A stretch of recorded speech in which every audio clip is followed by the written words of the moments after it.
कितनी एकादशी है? जम के बोलो। 26। जो भगवान विष्णु के पास जाकर निवेदन करी थी वो निर्जला था, निर्जला। इसलिए सारी एकादशियों में निर्जला एकादशी की महत्वता शास्त्र प्रमाण करता है महाराज। पर हिंदू धर्म के 3 व्रत ऐसे बता दिए जिन व्रतों का पुण्य समाप्त नहीं हुआ।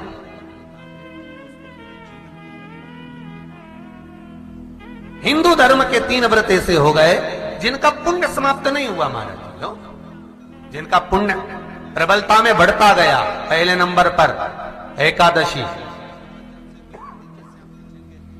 दूसरे नंबर पर प्रदोष और तीसरे नंबर पर शिवरात्रि। एकादशी आकर खड़ी हुई। अब निर्जला के दिन शिव महापुराण की कथा कहती है, स्कंद पुराण कहती है कि आप वर्ष भर की एकादशी का क्रम भले ना करें, पर निर्जला एकादशी के दिन जो तुलसी हम ठाकुर जी को समर्पित करते हैं, वो तुलसी, ध्यान देना, वो तुलसी अगर मान लो आपके पास में रखी है, निर्जला एकादशी के दिन भगवान ठाकुर जी को, शालिग्राम जी को, लड्डू गोपाल जी को आपके घर में, आपके मंदिर में जो आपने भगवान को तुलसी समर्पित करी है, वो तुलसी मान लो तुम्हारे पास रखी है और कोई व्यक्ति को बहुत बहुत ज्यादा कष्ट है शरीर में, बहुत बहुत कष्ट है, थोड़ी सी वो तुलसी चढ़ी हुई ठाकुर के चरणारविंद की, आप उस जीव को दो तो सही, आधा घंटा इंतजार करो, स्वास्थ्य में अंतर आना प्रारंभ हो जाता है उस निर्जला का। क्योंकि निर्जला ऐसी एकादशी है जिसने जगत में जाकर, देवताओं के पास जाकर निवेदन करा है जग कल्याण के। जितनी भी माताएं एकादशी का व्रत करती, बहुत ध्यान से सुनना आज की कथा को, शायद जिंदगी में मिली ना मिली, और ये कथा का रिश्ता तो बहुत ध्यान से सुनना। स्कंद पुराण यहां तक कहती है कि इस कथा के चरित्र को जो श्रवण कर लेता है उसको 26 एकादशी करना भी नहीं पड़ती। इस एकादशी की केवल ये कथा सुनकर ही वो तर जाता है। बहुत ध्यान से सुनना इसको, कथा को।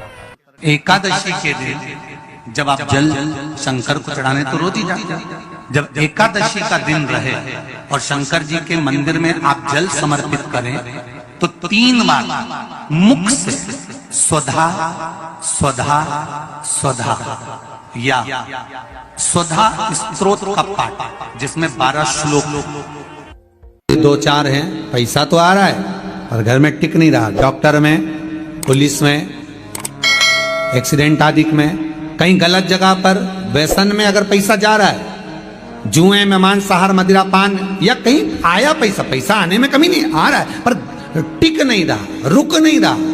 कोई मांगने आ गया, दे दिया, फिर वहां से अपने पास नहीं आ रहा, अपन कह रहे हैं भैया हमारा पैसा लौटा दो, नहीं आ रहा। तो महाराज शिव महापुराण की कथा कहती है एकादशी के दिन गंगा के जल में मात्र 7 बेलपत्री डालकर, जो नंदीश्वर भगवान अर्थात जो शंकर जी के शिवलिंग के सामने नंदी होता है, उस नंदी के चरण पर गंगा का जल चढ़ाकर बेलपत्री शिव पर समर्पित कर देता है, उसके घर में रुपया रुकना चालू हो जाता है, फिर वो गलत जगह पर नहीं जाता, गलत स्थान पर वो धन जाएगा ही नहीं। तूने समझा, मांग तुझे क्या चाहिए। एकादशी ने भगवान विष्णु से कहा, नाथ प्रभु वर दे दो, मृत्यु लोक में जो मनुष्य मेरा व्रत करेगा, चाहे जलचर, थलचर, वायुचर या सांसारिक मनुष्य, मेरा अगर एकादशी का व्रत करेगा, प्रभु उसके यहां धन धान्य वैभव सुख संपदा बढ़ेगी और उस जीवात्मा को नरक नहीं भोगना पड़ेगा, सीधे वैकुंठ का उसको वास मिलेगा।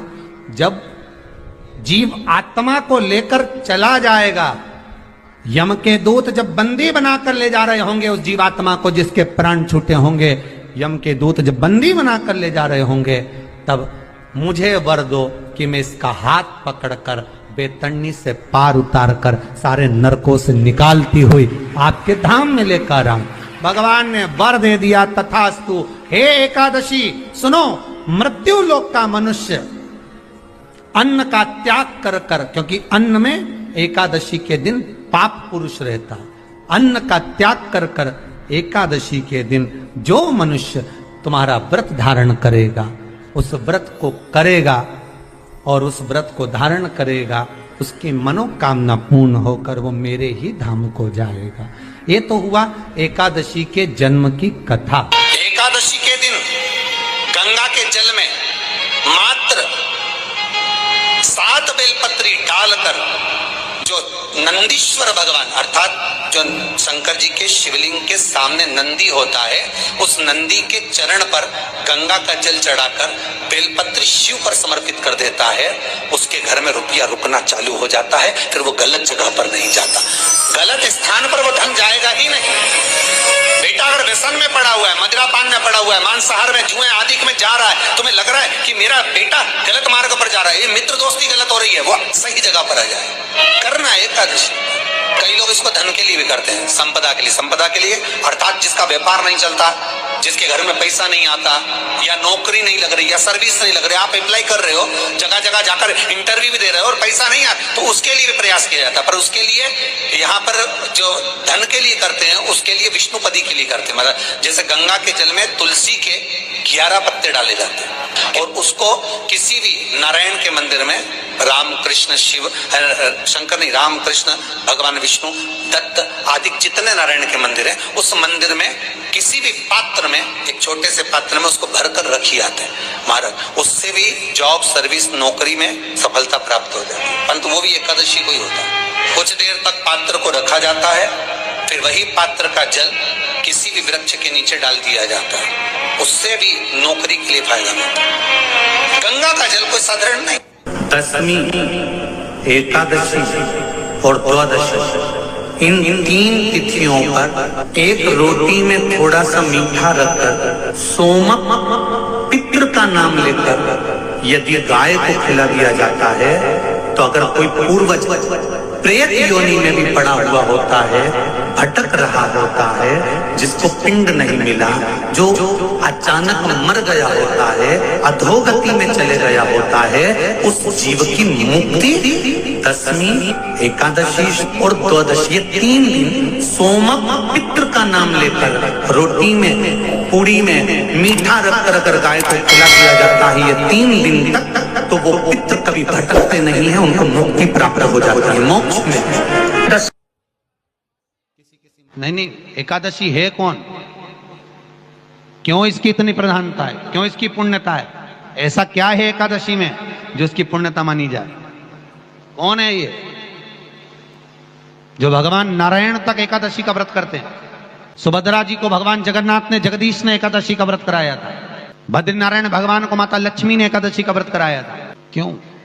चंद्रायण एकादशी व्रत की माता। एकादशी है कौन? तो कहा जिसको व्रत करने पर भगवान नारायण भी जिसका व्रत करते हो, भगवान माता लक्ष्मी जिसका व्रत करती हो, वो एकादशी है कौन?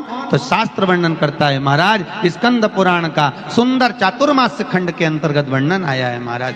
एक बार भगवान विष्णु आनंद में विराजमान थे, पद्मावती और माता लक्ष्मी दोनों उनके पास में विराजी हुई थी। भगवान लक्ष्मी और पद्मावती दोनों बैठी, एक सिर के पास, एक चरण के पास। कुछ समय बाद वहीं पर ब्रह्मदेव का आगमन हुआ और ब्रह्मा जी आगमन पाकर भगवान नारायण पद्मावती से लगकर उठे और उठकर लक्ष्मी की ओर झुके। झुकने पर इन तीनों के समागम से भगवान नारायण के हृदय चित्त से एक कन्या प्रकट हो गई। उस कन्या का नाम एका था। क्या नाम था? एका। अब 10 उसके गुण इतने प्रबल थे, वो 10 गुण उसके बड़े प्रबल थे कि वो एका जिसको निहारती थी उसको संपदावान बना देती थी, जिसको देख लेती थी उसके जीवन में वो आनंद की अनुभूतियां करा देती थी। एका जिस मार्ग से जाती थी उस मार्ग के द्वार खोल देती थी। एका का पुण्य इतना पुण्य प्रखर। पद्मावती और लक्ष्मी ने कहा महाराज ये बेटी आपके द्वारा निर्मित हुई है, इसका कन्यादान करना चाहिए। हमारे यहाँ हिंदू धर्म में रीति है, जिस दिन कन्यादान करा जाता है उस दिन व्रत रखा जाता है। अब आजकल रखते कि नहीं रखते हो मालूम नहीं, और कन्यादान करते समय व्रत रखा जाता है। व्रत रखना, एका का कन्यादान करना है। भगवान बोले कन्यादान करें, किसको दें? एका किसको दी जाए? एका प्रदान किसको करी जाए? पुण्यता किसको दी जाए? भगवान नारायण ने उसी समय लक्ष्मी और पद्मा से पूछा, तुम एकादशी के दिन जब आप जल शंकर को चढ़ाने तो रोज ही जाते हैं। जब एकादशी का दिन रहे और शंकर जी के मंदिर में आप जल समर्पित करें तो 3 बार मुख से स्वधा स्वधा स्वधा या स्वधा स्तोत्र का पाठ, जिसमें 12 श्लोक